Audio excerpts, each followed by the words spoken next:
जय हिंद दोस्तों, आपका स्वागत है आपके अपने पसंदीदा चैनल स्टडी एंड अपडेट्स में। जय हिंद दोस्तों, मैं राज कमल आप सभी का स्वागत करता हूं स्टडी एंड अपडेट्स में। और आज के इस वीडियो में हम लोग मैथ का सेट थर्ड करने वाले हैं। 2 सेट दिया जा चुका है, प्लेलिस्ट का लिंक नीचे है, जो अभी तक नहीं देखे हैं जाकर देख सकते हैं। और जितना प्यार आप लोग दे रहे हैं ऐसे ही प्यार बनाए रखें एवं इसे अपने दोस्तों के बीच शेयर किया कीजिए। ठीक है, वीडियो जब आए तो उसे अपने दोस्तों के बीच शेयर भी कर दिया कीजिए। ठीक है, और जैसा कि आपको पता है कि इसमें कुल 25 प्रश्न दिए गए हैं, तो वो 25 मैं करने वाला हूं। एक प्रश्न आपसे पूछूंगा जो कि जीके से होता है, करंट अफेयर से, तो उसका उत्तर आप लोग कमेंट बॉक्स में कमेंट करेंगे। तो चलिए शुरू करते हैं। आपका पहला प्रश्न, how many numbers are there between 200 and 600 which are exactly divisible by 4, 5 and 6। कहा जा रहा है कि 200 से 600 के बीच ऐसी कितनी संख्याएं हैं जो 4, 5 और 6 से पूर्णतया विभाज्य है। देखिए इस जगह पे क्या करना है, 4, 5 और 6। ठीक है, 4, 5 और 6 इसका लीजिए एलसीएम। तो जब इसका एलसीएम लीजिएगा तो 2 से भाग लग जाएगा। दीजिए 2 से, ये आपका 5 आ गया, ये 3 आ गया। ठीक है, अब भाग नहीं लगने वाला तो क्या हो जाएगा, 2 इंटू 2 इंटू 5 इंटू 3। ठीक है, तो ये आपका हो जाएगा 60। अब क्या करना है कि 200 में 60 से भाग देना है, और भाग देने पर आपको पता है 6 इंटू 3 कीजिए, 180 आ जाएगा।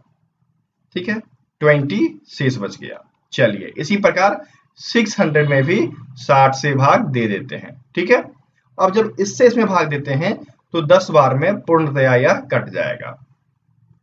अब जब पूर्णतया कट गया, ठीक है, तो क्या करते हैं कि इसका जो भागफल होता है उसमें से 1 घटा देते हैं, तो ये 9 आ गया, और ये आपका जो भागफल है 3, वो इसमें से घटा दीजिए 9 में से। 9 माइनस 3 तो आपका 6 निकल के चला आएगा। तो इसका मतलब ये हुआ कि 200 से लेकर 600 के बीच 6 ऐसे डिजिट हैं जो कि 4 से भी, 5 से भी और 6 से भी डिविजिबल हैं। ठीक है, तो उत्तर क्या हो जाएगा आपका, फर्स्ट का उत्तर आपका सी हो जाएगा। चलिए आगे बढ़ते हैं। सेकंड प्रश्न दिया गया है, असेंडिंग ऑर्डर में लाना है, आरोही क्रम में। यहाँ पर डिजिट्स दिया गया है 4/5, 7/9 और 2/7। ये डिजिट्स हैं, इनको हमें आरोही क्रम में सजाना है। तो चलिए सजा देते हैं। 4/5, यदि 4/5 की वैल्यू ली जाए तो ये 0.8 हो जाएगा। चलिए आगे बढ़ते हैं। 7/9, 7/9 की वैल्यू यदि आप निकालते हैं तो 0.77 आ जाएगा। ठीक है, उसके बाद देख लीजिए 2/7 है, तो 2/7 का वैल्यू क्या हो जाएगा, 0.28 निकल कर चला आएगा। जब ये वैल्यू आपको पता चल गई तो इसमें सबसे बड़ा कौन है, 4/5 ना, जो कि 0.8 है, तो इसको लिख लीजिए 4/5। उससे पहले कौन आएगा, उससे पहले 0.77 वाला जो कि 7/9 है, तो 7/9। फिर उससे पहले कौन आएगा, 2/7 वाला, 2/7 वाला। ठीक है, ये आपको ढूंढना है।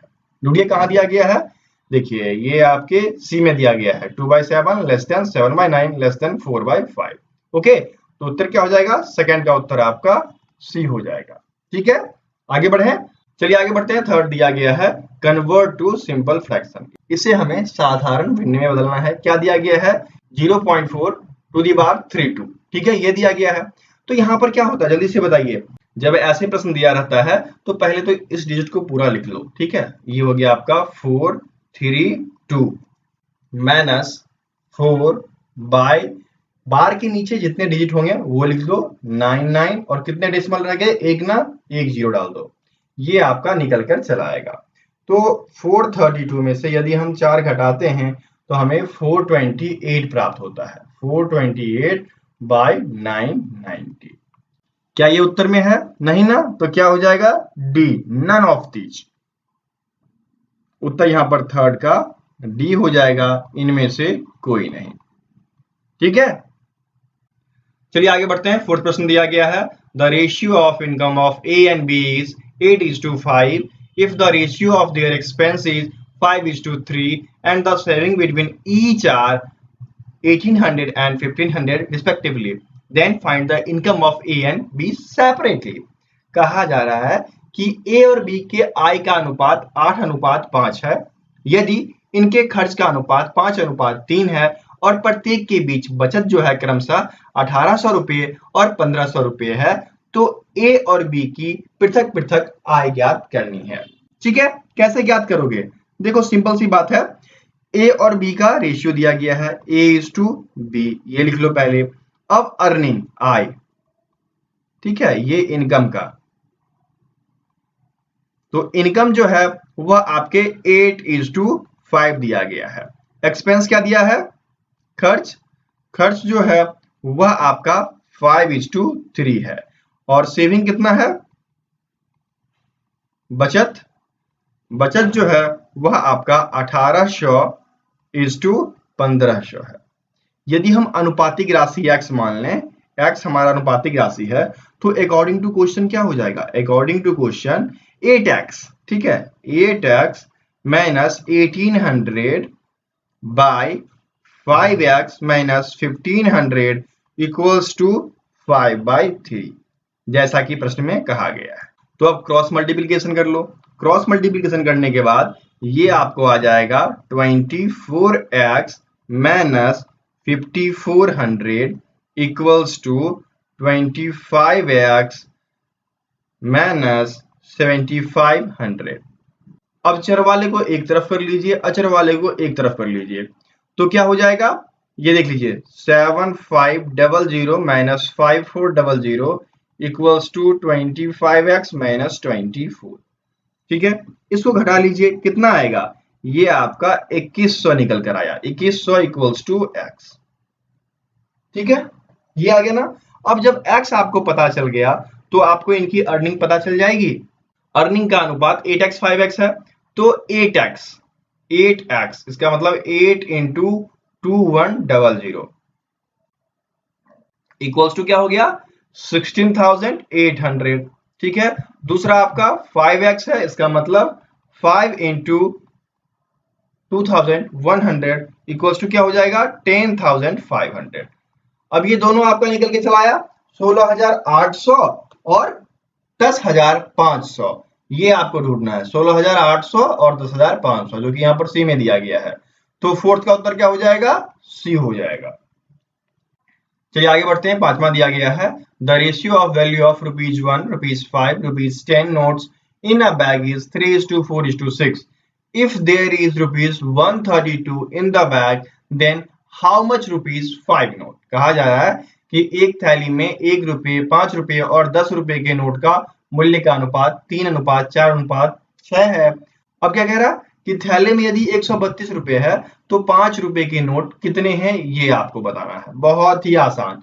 तो देखिए यहाँ पर क्या हो जाता है, पहले नोट का अनुपात लिखिए 3:4:6 और बटी में वो नोट्स आ जाएंगे, जैसे ₹1 का है, फिर ₹5 का है, फिर ₹10 का है, ये नोट्स है। यहाँ पर ऊपर में रेशियो आएगा, नीचे में नोट्स, कितने कितने के नोट्स हैं। जब ये कर लोगे तो इसको इक्वल कर लेना। जब एलसीएम जैसे कि हो गया, एलसीएम जो है 10 आ जाएगा, तो ऊपर में क्या हो जाएगा? 1/10, 1 आया तो ये हो गया 30, ये हो जाएगा 5 2 जा तो 4 2 जा 8 हो गया, और ये 10 1 जा ये हो गया 6। अर्थात अब जो यहाँ पर आ गया आपका पूरा का पूरा रेशियो वह 30:8:6 का आ गया।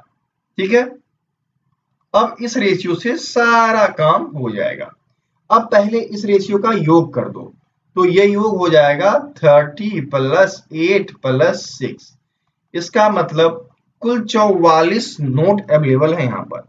अब ₹5 का नोट पूछा है ना, तो ₹5 का नोट बराबर क्या हो जाएगा? 5 का रेशियो क्या है? सेकंड वाला ना, 4/5, तो यहाँ पर 8/10 हो गया, तो ये आपका आ गया 8, और बाय में क्या हो जाएगा? कुल कितने हैं? 44। ठीक है, और कुल कितने रुपए हैं? 132 रुपए हैं। ठीक है, तो 4 से भाग दो, 4 दूनी 8, 4 11, इससे काटो, ये 1 और 2, दैट्स इक्वल्स टू 12 × 2, अर्थात 24 नोट ऐसे हैं जो ₹5 के हैं। ठीक है, तो उत्तर क्या हो जाएगा? 5 का उत्तर आपका डी हो जाएगा। समझ गए? आगे बढ़े। अब देख लीजिए, छठा दिया गया है, it takes 36 container of capacity 18 litre to fill a tank. If the capacity of each container is reduced by 2 litre, then how much total container can we fill that tank. कहता है कि एक टैंक को भरने में 18 litre क्षमता वाला 36 container लगता है। अगर हर एक कंटेनर की क्षमता 2 लीटर कम कर दी जाए तो कुल कितने कंटेनर उस टैंक को भर सकेंगे। देखिए इस प्रश्न में क्या है कि कैपेसिटी हमेशा बराबर ही रहेगी, ठीक है। ये ले लेते हैं कैपेसिटी बिफोर, ये लिख लेते हैं कैपेसिटी आफ्टर। इन दोनों में क्या होगा, कैपेसिटी हमेशा बराबर ही होगी। पहले क्या है कि पहले जो कैपेसिटी है वह आपके 18 लीटर वाले 36 कंटेनर के साथ प्राप्त हो रही है। अब क्या हुआ कि 18 लीटर की क्षमता वाला जो कंटेनर था उसमें 2 लीटर कम कर दिया गया, अर्थात कंटेनर की जो क्षमता है वह 16 लीटर की हो गई और मल्टीप्लिकेशन में x डाल दीजिए, ये दोनों आपस में बराबर होंगे। तो यहाँ पर ये देखिए 18 इंटू 36 जो कि बराबर है 16 इंटू एक्स के। x इक्वल टू क्या हो जाएगा, x इक्वल टू 36 गुने 18 बटे 16। 2 से काटिए, ये देख लीजिए आपके 8 बार में कट जाएगा, ये देख लीजिए आपके 18 बार में कट जाएगा। फिर देख लीजिए 2 से काटिए, 4 बार में कट गया, ये 9 बार में कट गया। फिर इससे काटिए, ये आपके 9 टाइम्स में, ये आपके 2 टाइम्स में, तो ये आपका 81 बटे 2 हो गया। तो ये आपका हो जाएगा 40 दूनी 80 51, ठीक है, 40.5 निकल कर चला आएगा। तो 40.5 आपको ढूंढना है जो कि 6 के बी में दिया गया है, ठीक है। तो 6 का बी उत्तर हो जाएगा। आगे बढ़े, अब 7वां देख लीजिए क्या दिया गया है। Ramu can cut the crop of a field in 20 days, how much part can he cut in 15 days. Ramu किसी खेत की फसल को 20 दिन में काट सकता है, 15 दिन में कितने भाग काटे जा सकेंगे। तो सिंपल सी बात है, यदि 20 दिन में पूरा फील्ड काटता है तो एक दिन में कितना काटेगा, 1/20 भाग। अब 15 दिन में कहा गया ना, तो सिंपल सी बात है 15 से मल्टीप्लाई कर दो, प्रश्न आपका सॉल्व हो जाएगा। 15 दिन में 1/20 इंटू 15, तो 5 तिये 5 चौके 3/4 भाग। आप या पार्ट बोल लो, ठीक है, जो कि यहाँ पर सी में दिया गया है। तो 7 का सी उत्तर हो गया, ठीक है। आगे बढ़े, अब देख लीजिए 8 दिया गया है। What will be the third proportional of 4 and 16। 4 और 16 का तृतीय समानुपाती क्या होगा। तो क्या फॉर्मूला क्या है, बी स्क्वायर बाय ए ना, तो 16 इंटू 16 बाय 4, 4 चौका 16, 16 चौका 64। प्रश्न सॉल्व, उत्तर क्या हो जाएगा 8 का, 8 का उत्तर आपका ए हो जाएगा। फॉर्मूला क्या था, बी स्क्वायर बाय ए। आगे बढ़े, 9वां देख लीजिए क्या दिया गया है। How long will it take for a sum of money to become 5 times at the rate of 20%। किसी धन को 20% की दर से 5 गुना होने में कितना समय लगेगा। क्या फॉर्मूला है, फॉर्मूला है n-1 बाई रेट इंटू 100 हो जाता है। तो यही कर दो ना, n इक्वल टू क्या हो गया 5 गुना -1 बटे रेट कितना है 20 इंटू क्या हो जाएगा 100, ठीक है। आप ऐसे भी कर सकते हो 5 टाइम्स में, ये आपका 4 इंटू 5 इक्वल्स टू 20 ईयर्स, 20 साल का समय लगेगा। कहाँ दिया गया है, ये आपके बी में दिया गया है। तो 9 का उत्तर आपका बी हो गया, ठीक है। आगे बढ़े, अब देख लीजिए 10th दिया गया है। If there is loss of 5% on selling an article for ₹80, then find the selling price of the article for a profit of 6%। कहता है कि किसी वस्तु को 80 रुपए में बेचने पर 5% की हानि होती है। पहले वाले वीडियो में लाभ पर बताया गया था, यहाँ पर क्या है हानि हो रही है। और कमाना कितना लाभ है 6% लाभ। करंट में हानि चल रही है लेकिन मुझे बाद में 6% लाभ कमाना है। कैसे होगा, सिंपल सी बात है, इस पे 100 प्लस जितना प्रॉफिट कमाना है, ठीक है, profit percent by 100 minus loss percent, ठीक है। इनटू में क्या हो जाता है, वह मूल्य चला आता है। तो इसी फॉर्मूले पे डाल दो। अब देख लो, हमें कमाना है 6% लाभ, हानि कितनी हो रही है 5% की, मूल्य कितना है 80। प्रश्न सॉल्व कर दोगे, ये आ गया 106/95 इंटू 80। अब देखो 5 से काटो तो 95 को यदि हम 5 से डिवाइड करते हैं तो हमें 19 टाइम्स में कटता है, और वहीं पर 80 को यदि हम 5 से भाग देते हैं तो वह 16 टाइम में कट जाता है। और यदि हम 106 को 19 से भाग दें तो 5.57 निकल के आता है। अब ये 5.57 इंटू 16 कर दो तो ये आपका 89.12, ठीक है। देखिए यहाँ पर हमने 57 लिया है इसलिए वैल्यूज डिक्रीज हो गई। तो आपको क्या करना है कि 1/2 के नियर बाय ढूंढ लेना है। 1/2 के नियर बाय आपका 89.26 है, तो 10 का उत्तर आपको बी लगाना है, ठीक है। यहाँ पर नियर बाय जो वैल्यू आ गई उसको ढूंढ लेना है। या फिर आप परफेक्ट निकालना चाहते हैं तो पूरा का पूरा गुणा कर लें और उसको नीचे वाली संख्या से भाग दे दें, तो आपको पूरा का पूरा पता चल जाएगा, ठीक है। चलिए आगे बढ़ते हैं। 11th आपको दिया गया है, if a discount of 5% and 10% is given on an item and if the same discount is to be given equal to both the discounts then find the discount. कहता है यदि किसी सामान पर 5% और 10% का छूट दिया जाता है, बट्टा दिया जाता है, यदि दोनों बट्टे के तुल्य एक बट्टा देना हो, दोनों बट्टे के बराबर एक बट्टा देना हो, तो वो बट्टा क्या होगा ये आपको निकालना है। तो बहुत ही सिंपल है, क्या होता है x प्लस वाई, ये दो बट्टा इनका योग minus x into y by 100 हो जाता है, ठीक है। तो वह तुल्य बट्टा निकलकर चला आता है। सॉल्व कर दीजिए, क्या हो जाएगा 5 प्लस 10 माइनस 5 इंटू 10 बटे 100, ये आपका 15 आ गया और ये आपका 150 बटे 100, तो ये आपका 15 माइनस 1.5 इक्वल्स टू 14.5 निकलकर चला आएगा। इन दोनों के बराबर 5% और 10% दोनों के बराबर एक तुल्य बट्टा जो होगा वह 14.5% का होगा, ठीक है। तो उत्तर क्या हो जाएगा, उत्तर आपका 11 का सी हो जाएगा। समझ गए? कोई भी दिक्कत हो कमेंट बॉक्स में कमेंट कर सकते हैं। यदि इनकी पीडीएफ चाहिए मैट्रिक्स की तो नीचे डिस्क्रिप्शन बॉक्स में लिंक दिया गया है, आप जाकर बाय कर सकते हैं। यदि आपको और भी कोई दिक्कत आती है तो आप हमारे व्हाट्सएप नंबर या टेलीग्राम नंबर पे कांटेक्ट कर सकते हैं। सभी कुछ आपके कमेंट बॉक्स में दिया गया है, ठीक है। आगे बढ़े। 12वां आपको दिया गया है 15 days wages of 10 labor is rupees 1800. What will be the 8 days wage of 12 laborers? कहा जा रहा है कि 10 मजदूरों की 15 दिन की मजदूरी 1800 रुपये है, तो 12 मजदूरों की 8 दिन की मजदूरी कितनी होगी। बहुत ही simple, M1D1 by R1 equals to M2D2 by R2, इस पे डाल दो, क्वेश्चन सॉल्व। कितने मजदूर 10 मजदूर, कितने दिन 15 दिन, कितनी मजदूरी 1800, कितने मजदूर हैं 12 मजदूर, कितने दिन 8 दिन, मजदूरी क्या निकालनी है मजदूरी ना, तो R2 डाल दो। तो R2 इक्वल्स टू क्या हो जाएगा, R2 equals to 12 into 8 into 1800 बटे 10 इंटू 15, ठीक है। सिंपल सी बात है, इससे ये काट दो और 3 4 जा 3 5 जा 5 से कट सकता है, ये बिल्कुल कट जाएगा। 5 3 जा 15 5 6 जा 30, ठीक है।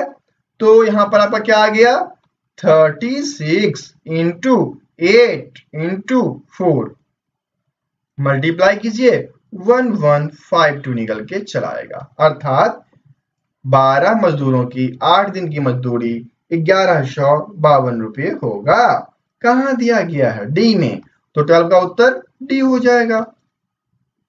चलिए आगे बढ़ते हैं। 13 दिया गया है, some person can complete a piece of work in 60 days. If 8 person are less than, it takes 10 days more to complete the work. What was the number of person in the beginning? कहा जा रहा है कि कुछ व्यक्ति एक कार्य को 60 दिन में पूरा करते हैं। यदि 8 व्यक्ति कम आ जाते हैं तो कार्य पूरा होने में 10 दिन का अधिक समय लग जाता है।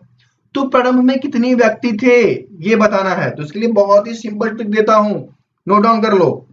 कितने व्यक्ति कम हो रहे हैं वो ले लो, तो उसको x मान लेते हैं, x व्यक्ति कम हो रहे हैं, ठीक है। पहले कितने दिन में पूरा हो रहा था वो ले लो, अब कितने दिन अधिक लग रहे हैं तो उसको स्मॉल डी ले लो और बट्टे में स्मॉल डी से भाग दे दो। ठीक है, लो कर लो। x हमने माना है क्या, x हमने माना है 8 व्यक्ति कम हो गए, 8 व्यक्ति कम हो गए और काम जो था वह 60 दिन में हो रहा था, अब 10 दिन ज्यादा लग जाएगा और बटे में 10 दिन, ये हो गया। तो ये आपका हो गया 70/10, इससे ये कट गया तो क्या हो जाएगा 8 सते 56 दिन। 56 डेज आपके बी में दिया गया है, तो 13 का उत्तर आपका बी हो गया।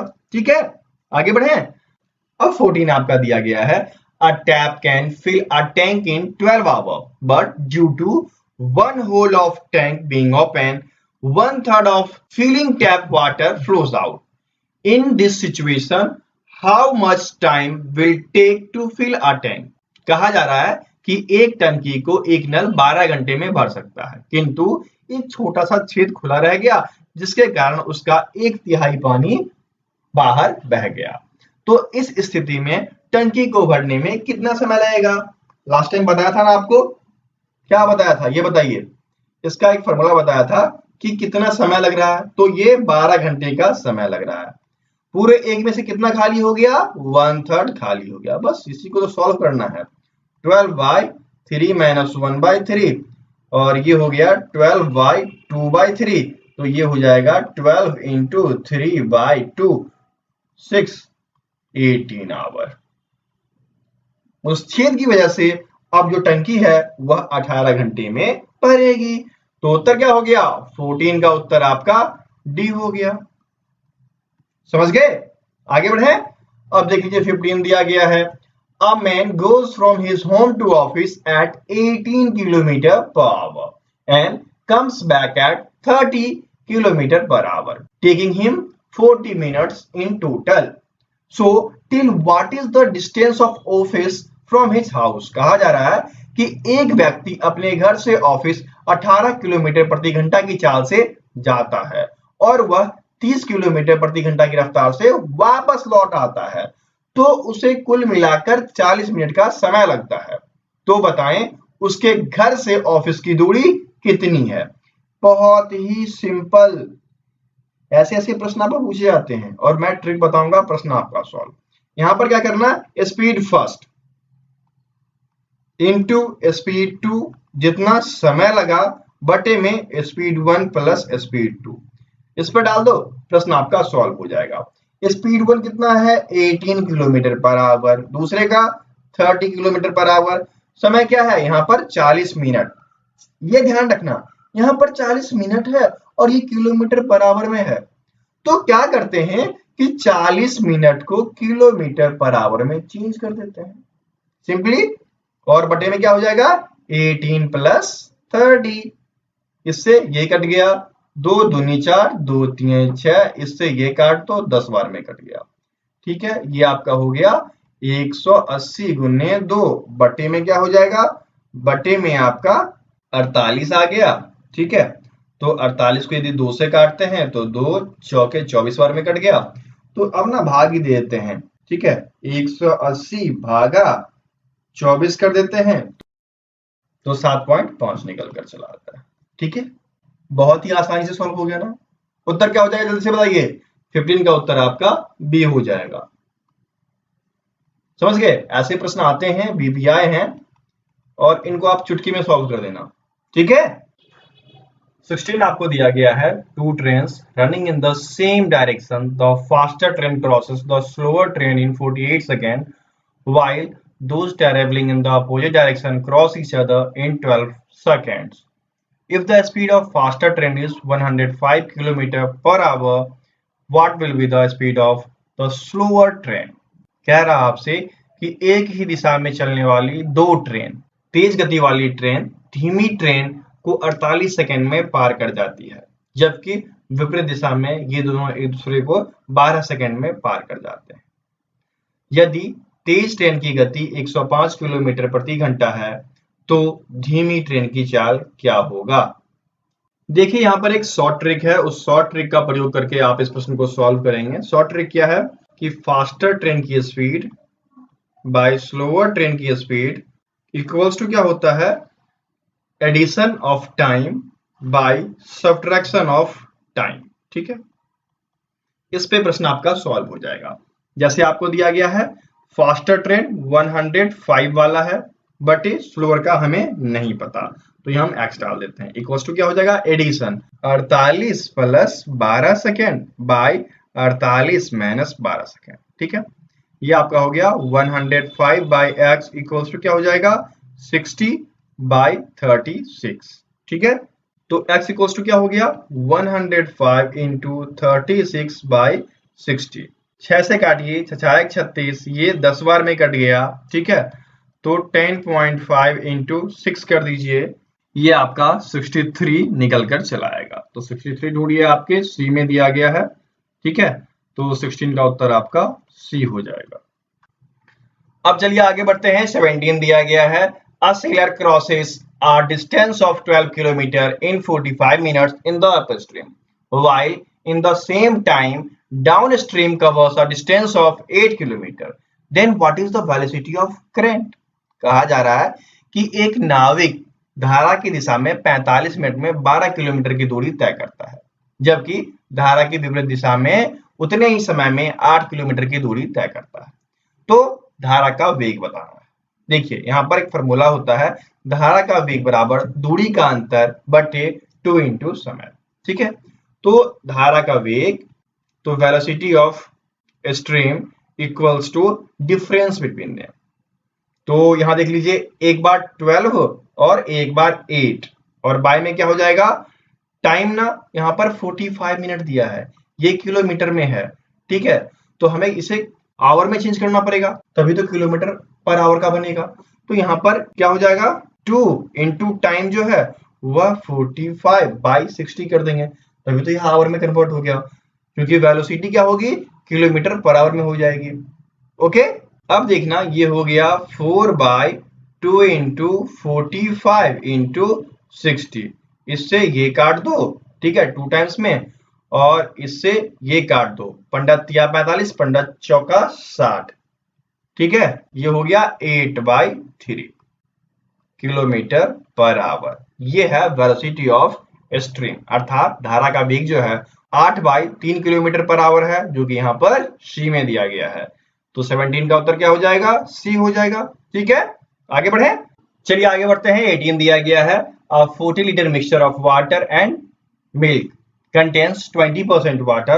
How much water must be added to make the new mixture 40% water? दूध और पानी का एक मिश्रण है जो कि 40 लीटर का है, और वर्तमान में उस 40 लीटर के मिश्रण में 20% पानी है। कहा जा रहा है कि कितना पानी और मिलाया जाए कि उस मिश्रण में पानी की जो प्रतिशत है वह 40 हो जाए। तो इसके लिए एक ट्रिक है, उसका प्रयोग करेंगे। ट्रिक क्या है कि टोटल मिक्सचर, जैसे कि अभी जो प्रेजेंट मिक्सचर है वह 40 लीटर का है, तो 40 और नया कितना परसेंट करना है, 40% ना, इसमें में से कम वाला परसेंट घटा दो, तो 20%।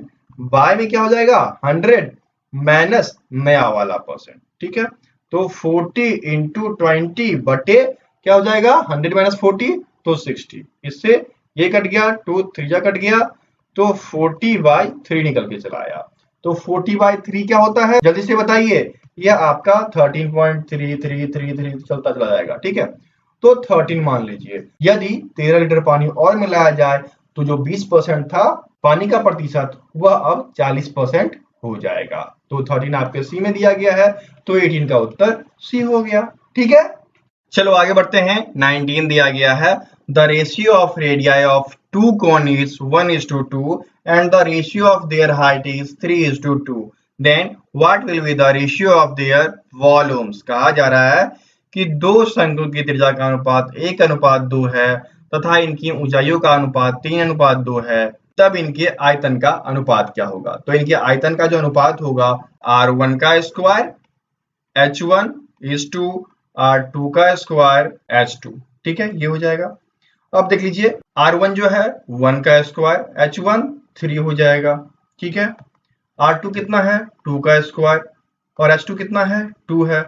ये हो गया आपका 1 इंटू 3, ये हो गया आपका 4 इंटू 2, तो 3:8 निकल कर चला आएगा। 3:8 जो है आपके सी में दिया गया है, इसलिए 19 का उत्तर सी हो जाएगा। ठीक है, आगे बढ़े। अब देख लीजिए अगला प्रश्न क्या दिया गया है। The base of pyramid is a rhombus with each side of 4√3 if the height is 12 centimetre what will B its volume.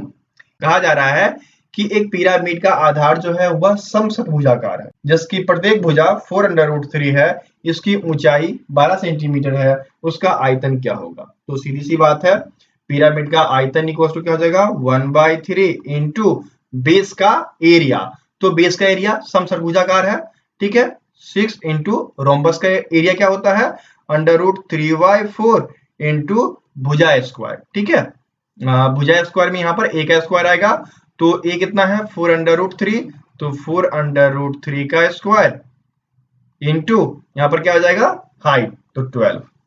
ये लीजिए आपका 1/3 इंटू 6 इंटू √3/4 इंटू 4 चौका 16 इंटू 3 इंटू 12, 4 चौका 3 से कट गया, ये आपका हो गया 12 इंटू 4 इंटू 6 √3। ठीक है, ये आपका हो गया 288 √3। डी कहाँ दिया गया है डी में, तो 20 का उत्तर डी हो जाएगा। आगे बढ़े। अब देख लीजिए 21 दिया गया है। The angles of quadrilateral are in the ratio 3:5:9:13। Find the value of all the angles of the quadrilateral. कहा जा रहा है कि एक चतुर्भुज के कोणों का अनुपात 3:5:9:13 है, तो चतुर्भुज के सभी कोणों का मान निकालना है। क्या हो जाएगा, देखिए अनुपातिक राशि x मानिए, तो 3x + 5x + 9x + 13x equals to 360 degree. तो ये आपका हो गया total 30x equals to 360 degree, x equals to 360/30, तो ये आपका इससे ये कट गया, 12 36, 12 आ गया, x इक्वल्स टू 12 आ गया। तो 3x, तो 3 इंटू 12 इक्वल्स टू 36, दूसरा 5x, तो 5 इंटू 12 इक्वल्स टू 60, तीसरा आपका 9x, तो 9 इंटू 12 108 हो जाएगा। ठीक है, और चौथा आपका 13x, तो 13 इंटू 12 इक्वल्स टू 156। ये सभी निकल के चले आएंगे, कितना 36, 60, 108, 156, ये ढूंढना है आपको। 36, 60, 108, 56, उत्तर क्या हो जाएगा 21 का उत्तर आपका सी हो जाएगा। ठीक है, चलिए आगे बढ़े। 22 दिया गया है। If the sum of two number is 25 and the difference is 3 what will be their product. यदि दो संख्याओं का योग 25 है और अंतर 3 है तो उनका गुणनफल क्या होगा। देखिए इसका फॉर्मूला है ना, क्या होता है a² - b²/4 हो जाता है। ये जो है वह होता है दोनों का सम, तो 25 का स्क्वायर डिफरेंस का स्क्वायर, ठीक है, बटे 4। तो 25 25 से 625 - 9/4 इक्वल्स टू 616/4 इक्वल्स टू 154, 154 हो जाएगा। ठीक है, उत्तर क्या हो गया आपका 22 का उत्तर आपका डी हो जाएगा। ओके, आगे बढ़े। अगला प्रश्न जो है वह बार ग्राफ से है और इसमें दिया गया है कि ये जो सर्वे है वह सर्वे है टबैको यूजर का, और इसमें कुल 1,19,060 आदमी हैं। ठीक है, ये कुल लोग हैं जिनके बीच सर्वेक्षण किया गया और उनका आंकड़ा कुछ इस प्रकार से निकल के आया। अब हमें प्रश्न को पढ़ना है, उसके बाद फिर पाई चार्ट पे आना है। प्रश्न में क्या दिया गया है 23rd में, the percentage of people under survey who do not have any smoking habits. सर्वेक्षण में शामिल वैसे लोग जिन्हें धूम्रपान की कोई आदत नहीं है। ठीक है, नो हैबिट्स, तो नो हैबिट्स वाले ढूंढिए। विदाउट स्मोकिंग हैबिट, ऐसे बंदे जिनको स्मोकिंग की हैबिट नहीं है वो इस कलर वाले हैं, और ये कलर आपका यहाँ रहा 18%। ठीक है, तो इनका निकाल दो ना, क्या हो जाएगा, ये आ जाएगा 18/360, और कितने में से 100% में से ना लो परसेंटेज निकालना है। तो ये लो, इससे ये कट गया, 18 दूनी 2 पंचे, कितने परसेंट लोग हैं 5% ऐसे लोग हैं जिनको स्मोकिंग की हैबिट नहीं है। तो 5% यहाँ पर 23rd के बी में दिया गया है, तो 23rd का बी उत्तर हो गया। अगला देख लीजिए 24 क्या दिया गया है, the number of cigarette smoking people is greater than the number of pipe smoking people. कह रहा है कि सिगरेट पीने वाले की संख्या पाइप धूम्रपान करने वाले की संख्या से कितना अधिक है, ये आपको बताना है। तो सिंपल सी बात है, आइए चलते हैं। पाइप कितने लोग यूज करते हैं? पाइप जो है ये वाले हैं, तो ये हो गए आपके पाइप वाले, ठीक है, 35%। ओके, और ये हो गए आपके सिगरेट वाले। तो यहाँ पर पहले तो निकाल लो परसेंटेज, 180 माइनस 35 बटे 360, और कुल लोग कितने हैं? तो 119060, इतने ही लोग हैं ना, 119060, ठीक है। अब सॉल्व कर सकते हो। 180 में से यदि हम 35 घटाएं तो हमें 145 मिलता है। 145 बटे 360 गुने 119060। तो जब इसको ओवरऑल सॉल्व करेंगे तो आपको आ जाएगा 47954 के आसपास, ठीक है, 0.722 चलता जाता है। तो आप इसके अप्रॉक्स वाली वैल्यू को चूज कर लो, 47,000 के अप्रॉक्स वाली वैल्यू को आप चूज कर लो। देखो यहाँ पर 47,000 के अप्रॉक्स वाली वैल्यू में 47,624 दिया गया है, ठीक है। आप इस वैल्यू को सिलेक्ट कर सकते हो। वैसे आपका जो वैल्यू आ रहा है करेक्ट 47,954.722, तो आप इसको मान सकते हो नियरेस्ट वैल्यू है, तो 24 का उत्तर आपका बी हो जाएगा, ठीक है। आगे बढ़े। अगला आपको दिया गया है the number of people smoking cigarette is, cigarette पीने वाले लोगों की संख्या बतानी है। तो सिगरेट पीने वाले लोग जो हैं वह 180 है ना, ठीक है, 180 डिग्री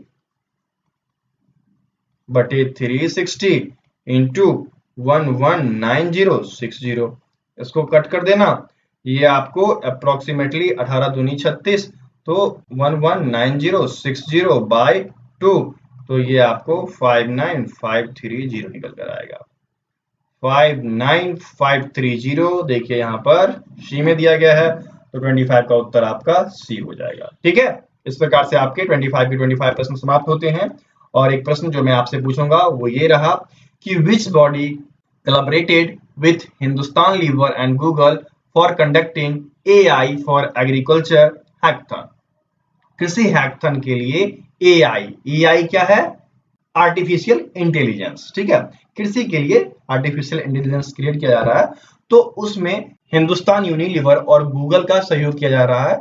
और ये जो कंपनी है वह किस सरकारी निकाय के साथ जुड़ा है, ये आपको बताना है। 4 ऑप्शन है, इन 4 ऑप्शन में से एक ऑप्शन सही है, वो ऑप्शन आपको कमेंट बॉक्स में कमेंट करना है, ठीक है। कोई भी दिक्कत होती है आप हमें टेलीग्राम पे मैसेज कर सकते हैं। हमारा टेलीग्राम नंबर है 7979946092। तो दोस्तों यदि आपको सीआईएसएफ से जुड़ी नोट्स चाहिए तो वो भी उपलब्ध है पीडीएफ के रूप में। यदि आपको पीडीएफ चाहिए तो हमें व्हाट्सएप कीजिएगा, ठीक है। पीडीएफ के लिए मैं आपको व्हाट्सएप नंबर दे देता हूँ 7979946092, ठीक है। आपको 121 रुपीज़ का चार्ज रखा गया है सीआईएसएफ के लिए, जिसमें कि आपको चैप्टर वाइज में आपको क्या क्या आते हैं, एक आपका जीके, ठीक है, दूसरा आपका हिंदी या इंग्लिश जो भी आपका होगा, तीसरा आपका रीजनिंग, और चौथा आपका मैथ्स, ठीक है, ये दिए जाएंगे। उसके बाद आपको प्रैक्टिस सेट दिए जाएंगे, ठीक है। तो प्रैक्टिस सेट की संख्या 50 या उससे ऊपर होगी, समझ गए। और लास्ट वन ईयर के करंट अफेयर जो कि साथ में दिए जाएंगे, ठीक है। तो पीडीएफ का ये है, चार्ज 121 है। पे किस पे करना है आपको? पे इसी नंबर पे करना है 7979946092, ठीक है। ये हमारा ऑफिशियल नंबर है। व्हाट्सएप हो, टेलीग्राम हो, जहां भी आप ढूंढेंगे इसी नंबर से मैं आपको मिल जाऊंगा, ठीक है। और यदि आपको फ्री का मॉक टेस्ट चाहिए तो वो भी मैं आपको बता दूं, फ्री मॉक टेस्ट सीरीज जो कि आपको हमारे वेबसाइट पे दिया जाएगा फ्री। वेबसाइट क्या है? www.studyandupdates.in वाले पे फ्री आपको ऑनलाइन मॉक टेस्ट सीरीज दिया जाता है। वहां पर जाकर आप उस टेस्ट सीरीज को लगा सकते हैं, ठीक है। कोई भी दिक्कत होगा हमें कांटेक्ट कर लीजिएगा। हमारा व्हाट्सएप नंबर है 7979946092। ठीक है, फिर मिलते हैं अगले वीडियो में, तब तक के लिए जय हिंद।